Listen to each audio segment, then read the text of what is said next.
Now turn to Section 1 on page 2 of your question booklet.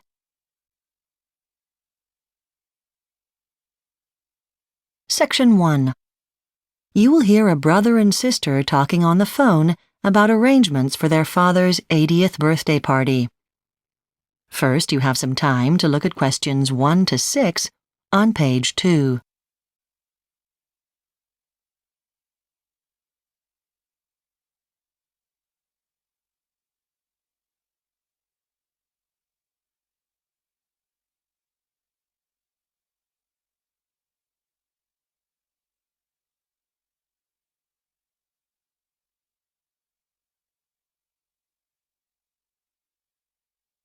You will see that there is an example that has been done for you. On this occasion only, the conversation relating to this will be played first. Hello? Hello, Rob. Margaret here. I'm just calling about the arrangements for Dad's 80th birthday party. Right. I've rung round the rest of the family. Most people do intend to come, even though it's a long journey. Have you made any progress with the venue? Yes, there are 3 possible hotels we could use for the party: the Royal, the Star and the Winchester. Oh, good. If we can make a decision now, you can probably book straight away on the internet, can't you? Well, only the Star. I'd have to make a telephone booking at the others, but that'd be okay too. The only hotel that takes online bookings is the Star Hotel, so the letter B has been written in the space. Now we shall begin. You should answer the questions as you listen, because you will not hear the recording a second time. Listen carefully and answer questions 1 to 6. Hello? Hello, Rob. Margaret here. I'm just calling about the arrangements for Dad's 80th birthday party. Right. I've rung round the rest of the family. Most people do intend to come, even though it's a long journey. Have you made any progress with the venue? Yes, there are 3 possible hotels we could use for the party: the Royal, the Star and the Winchester. Oh, good. If we can make a decision now, you can probably book straight away on the internet, can't you? Well, only the Star. I'd have to make a telephone booking at the others, but that'd be okay too. Okay. So which one do you think? I'm not sure. They're all fairly suitable and they're in really nice locations. The Star looks right out over the bay. It's on a cliff top. Then the Winchester is in lovely countryside too. Yes, it's in the valley, isn't it? Yes. What about Mum's wheelchair? How easy would it be for her to get in and out of these places? Well, I know that the Winchester would be fine, and the Star because I've been there with her before. I wasn't sure about the Royal because I seemed to remember it had a lot of steps, so I checked, and apparently it's had ramps installed recently, so there wouldn't be any problem there either. Oh. And what about the kids? Which one do you think would be most suitable for them? Have they got play areas or anything? The Royal hasn't got anything, but the Winchester has one. It's on the ground floor, they said, not far from the dining room. The Star's got one too, but it isn't under cover, and we don't know what the weather will be like, do we? True. Then there's the birthday meal itself. The Royal's the only one where there'd be a choice. The other 2 have a set menu at lunchtime. Mind you, they all do very good food apparently, so the quality should be fine. I don't think it really matters whether there's a variety or not, but I think we need to have our own room, don't you? The only one that can provide that is the Royal. The Winchester and the Star only have one dining room, so we'd just be sitting with the other guests, but in a separate area of the room. That's not quite the same, is it? No. But the other thing to consider is the price. Normally there's not much difference between them. Perhaps the Star's slightly cheaper than the other 2, but the Winchester is offering quite a good reduction because there's so many of us. The Star and the Royal would just charge their standard rates. So, taking everything into consideration, which one do you think we should go for? The Winchester, unless you... Okay, that's fine by me. You've obviously gone into everything very carefully. Before you hear the rest of the conversation, you have some time to look at questions 7 to 10 on page 3.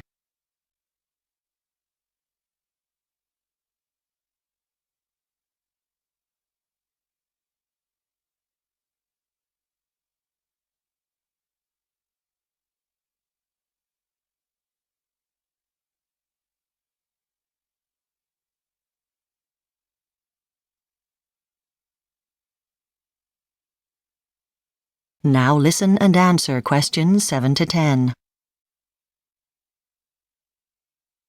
You've done nearly all the work so far, so what can I do now to help? Well, could you manage the finances? Of course. Do they want the whole amount in advance? Just a deposit. I'll find out how much and let you know. Then if you could send that straight away to secure the booking. Fine. And I'll go and buy some invitations. Oh, don't do that. I can produce them. I've got a program on my computer. It's easy. OK, thanks. Then, once we've had the replies, I'll call everyone who's coming to find out if they want transport. Great. I can help out with that. Pick people up from the station or whatever. OK? Oh, yes. And could you stress that Dad doesn't want presents? He keeps reminding me. He says there's nothing he really needs. OK. I'll try to discourage them. But you know what people are like. Anything else? Shall I do? That is the end of section 1. You now have half a minute to check your answers.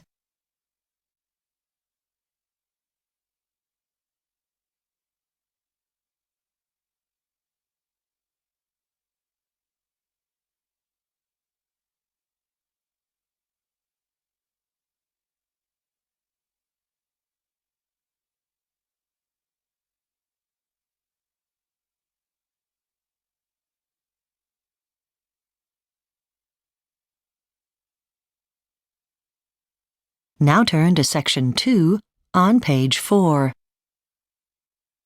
Section 2. You will hear the director of a club giving a talk about an ancient game played on ice called curling. First, you have some time to look at questions 11 to 16 on page 4.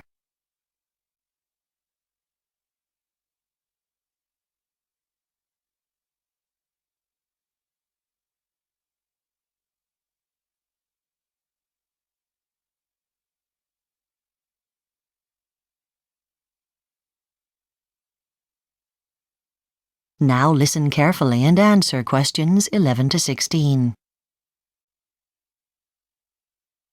It gives me great pleasure to welcome you to the Montreal Curling Club. I hope you'll enjoy the introductory program we've prepared for you. I'll start with a brief introduction to the game itself and the equipment, so that you'll be able to enjoy it when you watch it later on. I'll then go on to say a little about the history of the sport and the club. So, first, let's take a look at the game of curling and the implements it uses. It's played on ice, and the object of the game is for two teams to push heavy stones across the ice towards a target. Now, there are 4 people in each of the 2 teams. The first is called the lead. The next is called the second. The next, surprise, surprise, is called the third. And the final player, who is absolutely key, functions as the captain, but is always called the skip. That's S-K-I-P. The area of play on the ice, whether it be on a rink or on a frozen lake or stream, is called the sheet. This long, thin area is 42.15 meters by only 4.25 meters. And unlike ice hockey ice, for example, it is constantly groomed by frequent shaving to keep it perfectly level. At either end of this are the 2 zones for the targets. Each one is known as a house. A little bit about the equipment we need. The stones are made from granite. Originally, these were held by your fingers in holes specially carved out in the top.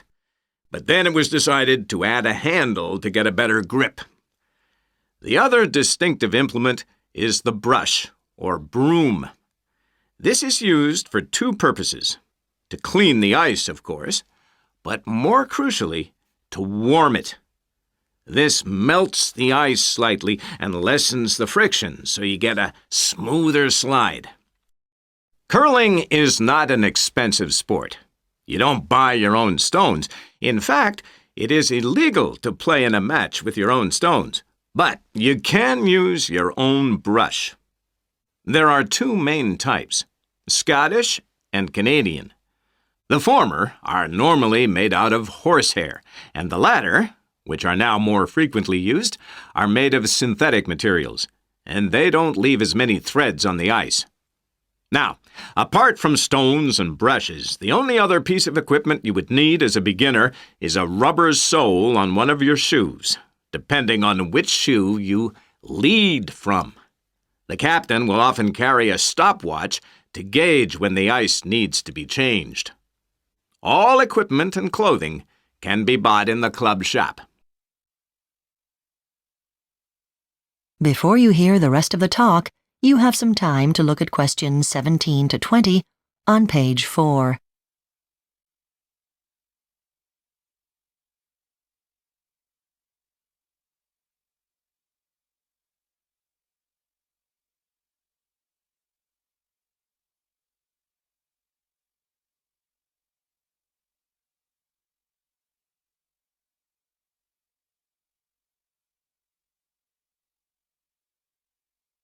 Now listen and answer questions 17 to 20.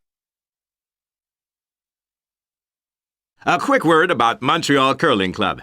It's renowned, not only because it often wins championships, but because it was the first club for any sport in the whole of the North American continent. And although curling is not as well known as many other winter sports, we still boast a certain amount of influence in the National Sports Council. And what are the origins of the game? It's now well established that it started in Scotland in at least as early as the 16th century. Queen Victoria, on her frequent trips to Scotland, often played it, but wrote in her diary that it required exceptional strength to throw the stones. Her patronage attracted a great deal of interest in the game, especially amongst younger players, and this was enhanced further when she granted a royal title to the Caledonian Curling Club, which had been set up in the early 19th century to create standard rules for the game. Curling has always had support in high places. In the 16th century, the Scottish Parliament actually banned golf and football as violent and unprofitable sports. They felt that local men should spend any free time practicing archery for self-defense against their enemies. But the less popular game of curling wasn't included in the ban. The art of throwing stones was thought to be just as useful as shooting arrows. But back to Canada. Here the game has flourished since the beginning of the 19th century, when Scottish soldiers posted there enjoyed playing it on the frozen lakes and rivers. Because of the difficulty in importing granite stones from Scotland, cast iron was used instead, obtained from melted down cannonballs, which had originally been brought over from Europe. Now Canada is regarded as the most successful curling nation in the world. Now, the game you're going to see. That is the end of section 2. You now have half a minute to check your answers.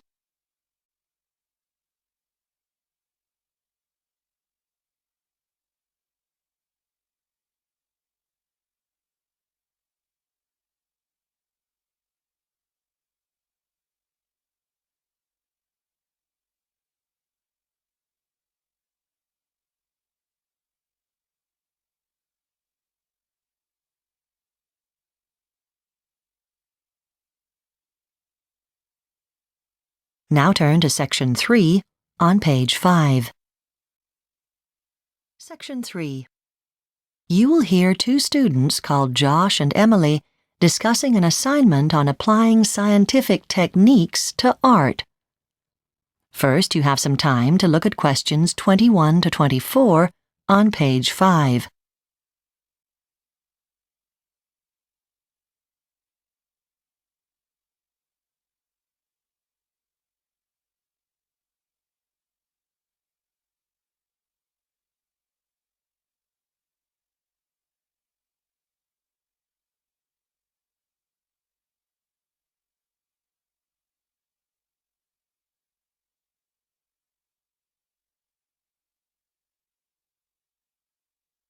Now listen carefully and answer questions 21 to 24.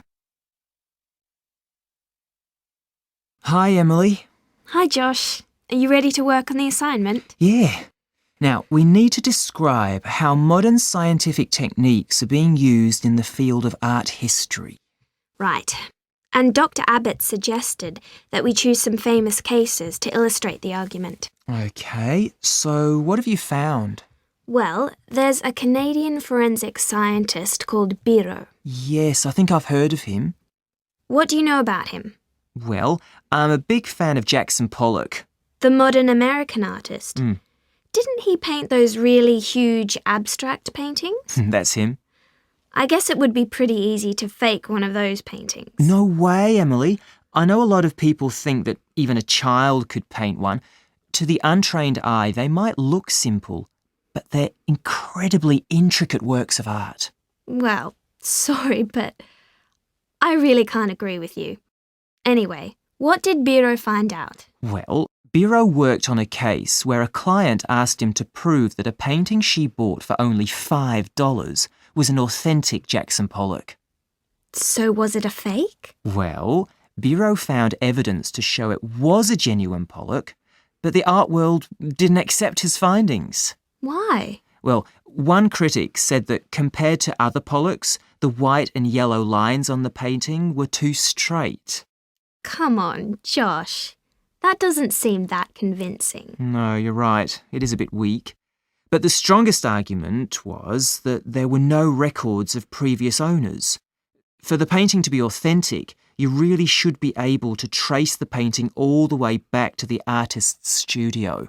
Well, that's true, I suppose. Did they consult with anyone else? The International Foundation for Art Research got involved. And what was their verdict? Well, they saw a definite similarity in the painting techniques used. You mean the way Pollock dripped the oils on the canvas? Yeah, and they noted the dirt and paint marks on the back, which all of Pollock's paintings have. Why's that? He used to lie his canvases down on the ground when he painted them. But the foundation were worried about the acrylic paint that was used on the painting. It's quite common now, but it was very unusual back in Pollock's day. So it was probably painted much later. Right. So whose side are we on in this argument? When it comes to art, you can see the art critic's point. If their knowledge and expertise tells them that it definitely isn't a Pollock painting, shouldn't we believe them? I mean, that is usually how it works in the art world, isn't it? Art historians have always judged paintings, but things are changing now. If we have modern scientific techniques like fingerprint analysis, why not use them? That's true. Well, maybe we need a combination. I think you're right.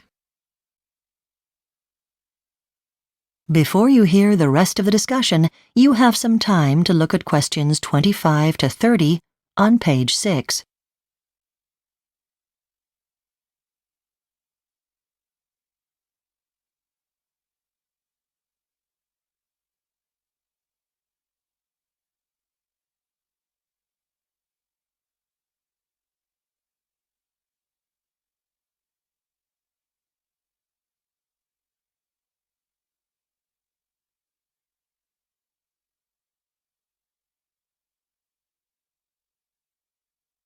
Now listen and answer questions 25 to 30. So did you find out anything else, Josh? Well, have you ever heard of a painting called The Battle of Anghiari? I have, actually. It's the lost masterpiece by Leonardo da Vinci. the famous Italian artist. What about it? Well, an Italian art analyst called Seracini thinks he knows where it is, and he's using scientific techniques to help locate it.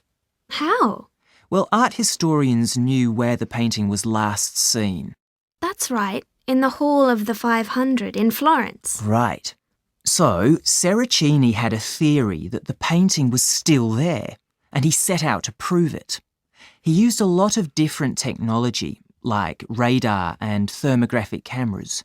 But initially, he scanned every inch of the hall with a laser in order to make a really accurate 3D model of the building's design. Did he think the painting was hidden in the building somewhere? Exactly.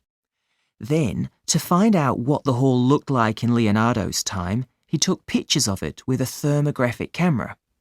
Couldn't he have used ultrasound to do that? Not really. Different types of building materials produce different amounts of radiation, and you can really see those differences in a thermal image.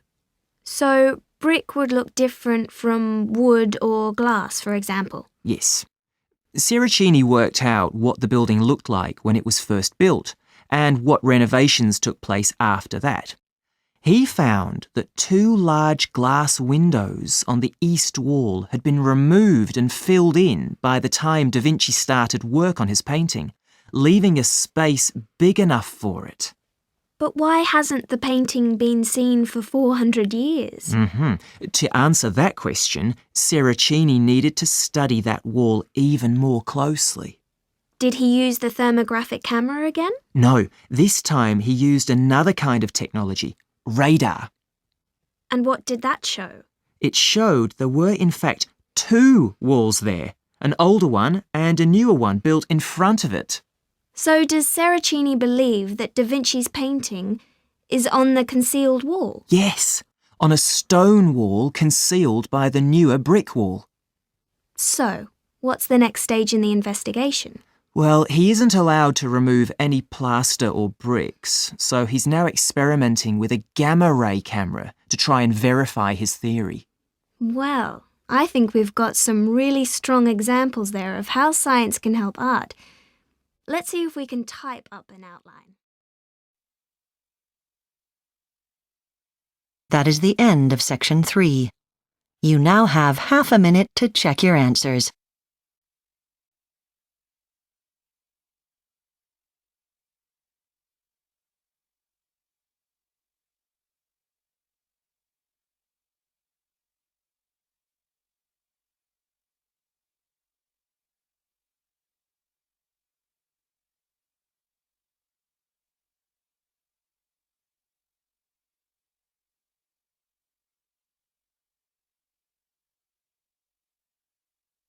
Now turn to section 4 on page 7. Section 4. You will hear a lecturer talking on the topic of sustainability. First, you have some time to look at questions 31 to 40 on page 7.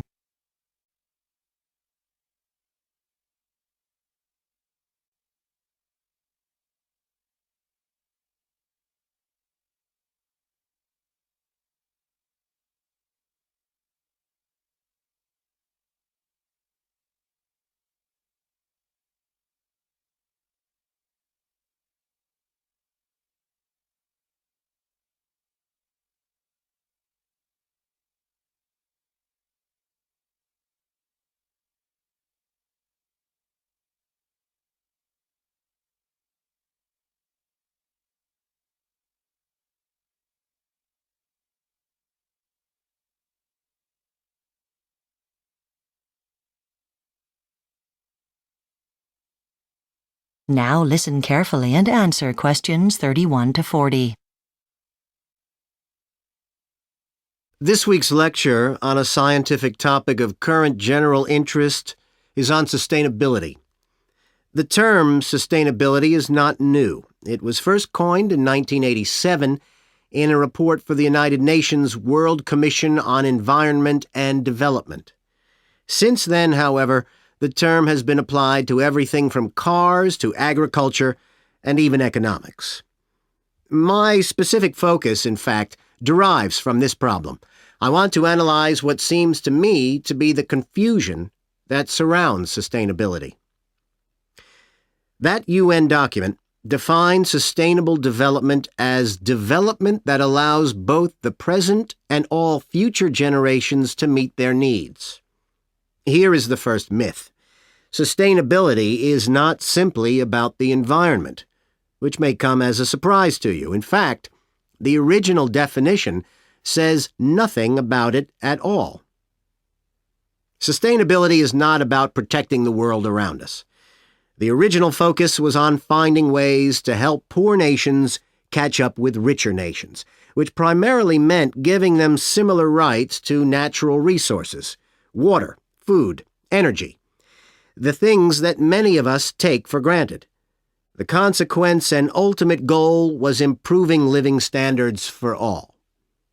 Another myth is that sustainability is a synonym for green, as in green movement, green products, etc., although there is some overlap between the terms. Green suggests a preference for natural living, for example. When you go shopping, products marketed as green imply the absence of high technology and mass manufacturing processes. Those groups who campaign for sustainability, we can call them the lobby for sustainability, acknowledge that the situation is desperate. The main problem, they state correctly, is time. With 6 billion people on the planet now, and 1 billion more expected in the next 30 years, only technology will be able to provide everyone with an acceptable and safe lifestyle. Electric cars, wind turbines, and solar cells are key examples of this. They make great use of renewable resources while emitting fewer noxious chemicals.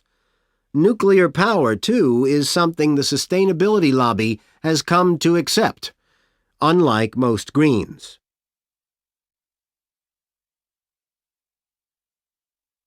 And here's the third myth. It concerns the role of technology.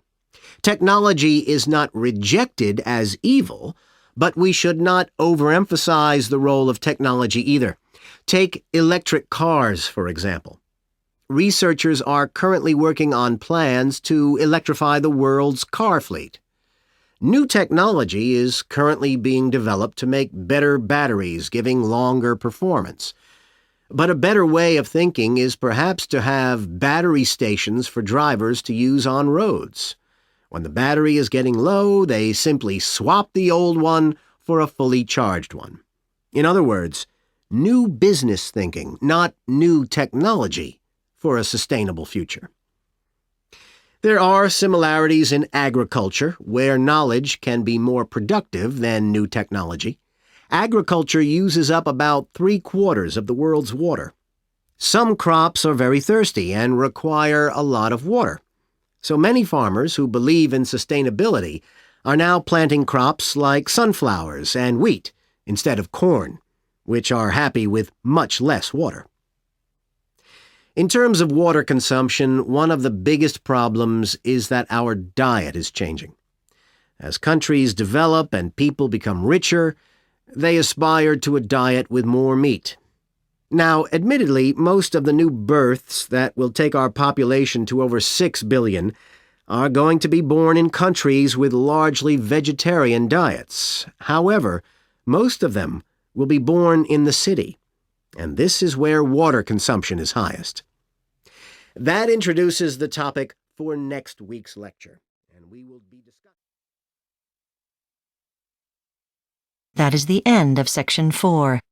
You now have half a minute to check your answers.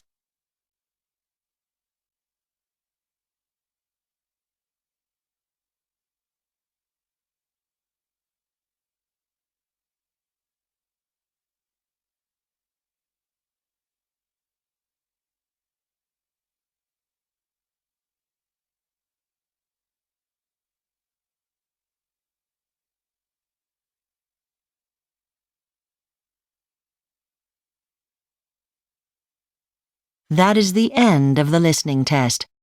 You now have 10 minutes to transfer your answers to the listening answer sheet.